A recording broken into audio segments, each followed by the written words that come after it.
Hey guys, my name is Ryan. And my name is Misko. And welcome back to Overwatch Central, and welcome to an OST. We said that we weren't going to do these for a while. We wanted to didn't want to necessarily use our own footage. And we aren't. This is a friend of ours called Tommy, or Diexna. He's been in a couple of our games, and he plays an incredibly mean Tracer as well. We haven't actually seen this footage before, so we're kind of blind to what's going on. Exciting. Exactly. We know that he plays a good Tracer, and this is apparently a decent match, and that's a very quick kill on that Zenyatta, holy shit. But we don't want to be talking about King's Row or Tracer. We want to be talking about what's actually happening and discussing it. So we've seen how good Tracer can be when it comes to picking up Zenyatta, who is incredibly strong. Yeah. Reba behind us.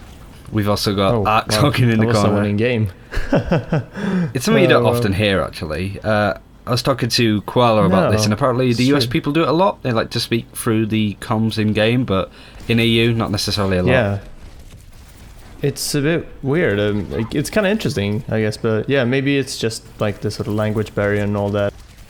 This aim it's aimbot levels of good. This aim sometimes. Yeah, well, the thing about Tommy is that I think to me it looks like he kind of thinks up plans when he's playing, so he kind of knows what he's gonna do. Like, yeah, I feel like he baited those two before planting them with a bomb. Exactly, yeah. Putting a pulse bomb on them in such a narrow stairway as well is a great thing to do because they can't spread. Yeah. And like there, it was like, oh shit, I'm cornered, so I'll just blink through this Pharah and she won't know where I've gone, and I'll just get back to safety. See, like that. Look at that awareness. Oh my god. Sorry, yeah. The thing that I've already noticed is the fact that he always keeps one sort of shift ready. So one blink ready. So blink ready, he always has something. Yeah, I tried to do that as well, but sometimes it's just difficult to stay on top of everything. But he does a really good job. It was a good Widowmaker shot, but maybe a little bit lucky as well. I think it's interesting as well. There was no blink. Just playing an offensive hero like Tracer defending. Ooh. Because it means that, like, the rest of the heroes can sit comfy whilst Tommy does basically the majority of the work, making sure that there's no team synergy, making sure that they're all spread apart, that they can't group up together, because he can't do anything when they're all grouped up together. He needs to separate them off and pick them off quietly. I think a really good thing that he does as well is that he really uses the blinks duration, like blinking and that little, that slight, like half a second or whatever that you get from after blinking, like where the enemy has to find you again. Yes. He uses that time to reload, and he does it very well, like very consistently. He's very good at making sure that everything's ready. He lets his pulses charge up, he reloads when there's nothing going on. It's nice to have this Metro Shield as well, though. Gotta remember. Yes. Just makes it even harder to take him down. And he's also meleeing a lot. Tankier than Lucio. Yeah, I do that quite a lot as Tracer. I think it's it saves just so much time, because if it's like you haven't quite picked someone off, you don't need to reload. You can actually just melee them and then get out of there and then reload. I need to ask him what his DPI and mouse sensitivity is, because it seems like he's got a good mix of being able to shift the mouse around to see what's behind him, but also... Yeah, I need to lower mine, definitely. Mine's way too high at the moment. Mine's like 400, it's super laggy, but Oh. Now I've got very high DPI and very low sensitivity in game, but see, I'm the very opposite. high DPI, but... It's about 30 on average, but 400 DPI, which is like really quite slow. It's what a lot of the pro players use. 400's a good sort of lowest setting you probably want. But anyway, I digress. Yeah. The only person that's been able to take him out is this Timon, who we've actually played against a couple of times, actually. Because I always make the Pumba joke.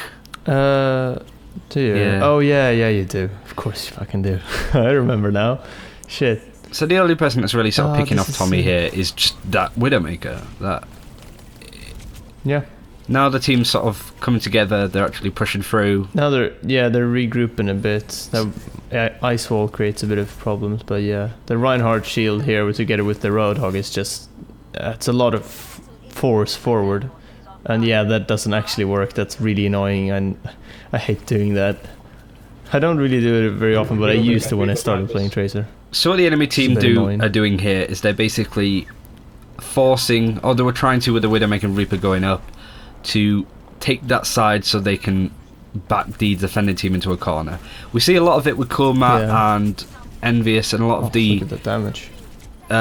High pro players. They like to play an offensive Widowmaker and then use the places where you would have a Widowmaker on the defending team and start to move over there, so you're pushing the defending team back into a corner because you can easily pick them off if they don't.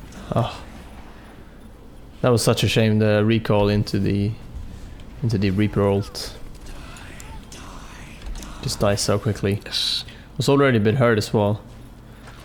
Ooh, this is a type 1. Good timing. I think they're gonna cap this point, yeah, right? I think that's a stuck as well. Yeah, it was good, but pretty good. Not one. Good enough. This is what I mean. Like Yeah, Tracer's very good quite. at this, but at the same time, you can't just win the game as the Tracer. Yeah. Tommy's very good at not overstaying his welcome, it seems, here as well, because that's an issue that a lot of people seem to have with Tracer, that they kind of get in and they get behind, but then they just sort of overstay and sometimes overextend as well, obviously. Yes. And get picked off because they just stay there for too long. People get aware that they're around and just focus them, and they're gone. And if that keeps happening as a Tracer, there's really not much you can do, and you should just switch. But here, that clearly isn't the case. The fact that he can keep the crosshair on them so tanks. well is just so.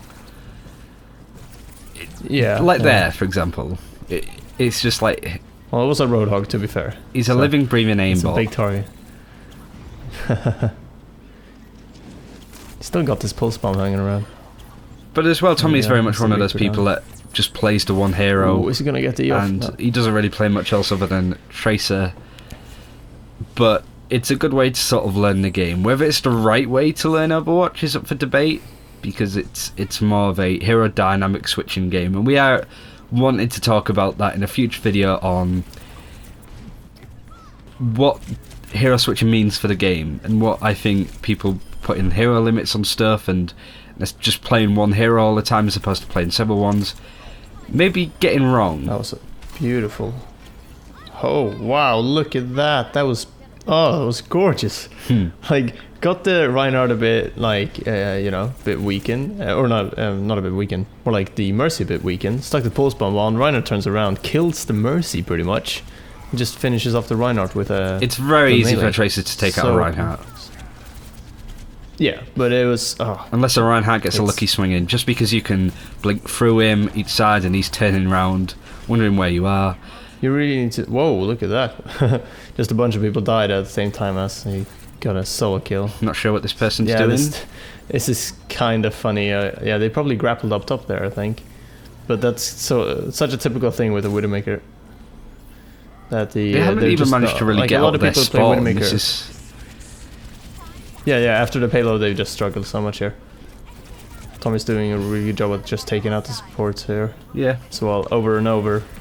And so how would you deal with a Tracer? What would you do if you were the enemy, the attacking team in this case?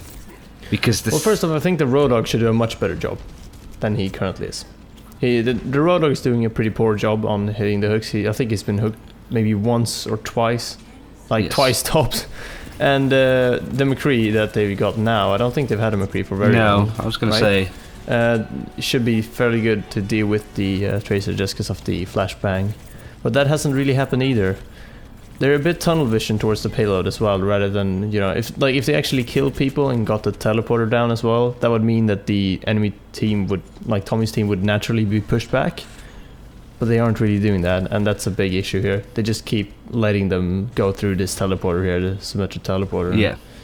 Yeah, there's just not much. But as well, they are very much a team that can sort of take that pressure. And they're not totally open up to the other team. This is also a good thing to talk about. Like, an important thing to think about here is that Tommy is probably playing solo queue here. I'm pretty sure. It looked like it at least.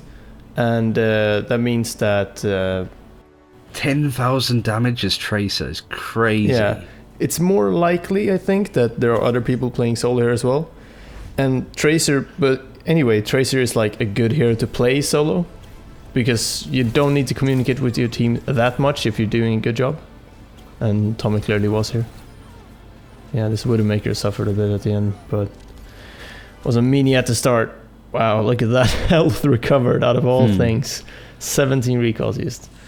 That was a great game, actually. Great Tracer game. Oh, I hope we can get get more. But this is the plan. This is what we want to do with OST. I mean, it's different this time because we've got a friend that sent us his footage. We knew that it was going to be great because it's him, but we ideally want to set up a sort of submission form for people to send in great plays that we can maybe use in montages and stuff like that. But OST is definitely something we want to do as well, having basically people sending really other good people's games gameplay and reviewing it. Yes. Yeah, just reviewing other people's gameplay a bit, but not in the sense that we're gonna go like, you know, just go yell at someone because they're playing like a bad McCree or whatever. No, we kind of just want to have something new to look at that we haven't actually seen before, and they can be a bit more interesting to us because of that very reason. Instead of reliving it again. Yeah. I mean, yeah, but it's important to mention as well that we know that a lot of you probably don't have beta access because beta is still very, very limited. But when the game opens up, maybe more people can send in. As for now, the lucky few of you in our audience that are in the Overwatch beta, feel free to record and send in footage. We have an email, I think, in the description of most of our videos, but we will actually make sure to set up a Google form. We probably have done this for this video, actually. I'll try to get it done tonight so it's ready. And we'll have a Google form ready for you guys to use if you want to send in stuff. But yeah, thanks for watching this OST. Yeah, and on the subject of stuff like that, I just want to sort of pitch this idea to people that are watching. The idea that I've had is, I don't like top 5 plays. I don't like the fact that what a good play might be for me, you may not appreciate as much, and vice versa. What I might put as clip number 1, you might go, actually, clip number 4 was a lot better. And I don't like the fact that people can't come together and go, oh, those clips were great, as opposed to, no, number 4 should have been number 1, you don't know what you're talking about, and then arguments ensuing. So the idea that I had is getting a selection of really good clips, giving them letters or numbers A, B, C, D, and set, hopefully, the Google poll system will be a lot better that we can go, which is your favourite clip, A, B, C, D, E, or F. You choose which one you like. You can decide. Yeah, exactly. And then that's a nice way of doing it. And then getting all of these highly rated clips, and then making one of the full year. And again, what do you guys think? And who knows? Prizes may go out to the best player of the year or something like that. That's just an idea, and I think that's a better way of making something that's unique as opposed to top 5 plays or just a montage of stuff. And as well, it's not necessarily about making awesome clips of awesome people, it's just something that you guys can get involved in once the beta swings around. But do let us know what you think about that in the comments. Do let us know what you think about this, how it's worked. Do you prefer us talking about our footage? Do you prefer something like this? And like this video if you want to see more. We were going to do a let's play, but we were a bit short on time, and again, we want to make it a little bit more unique and interesting as opposed to here's just us playing the game. Exactly. But that's it for this time. Thanks for watching. We'll see you guys tomorrow on the mailbox. And yeah, until then, take care. Bye bye. Bye bye.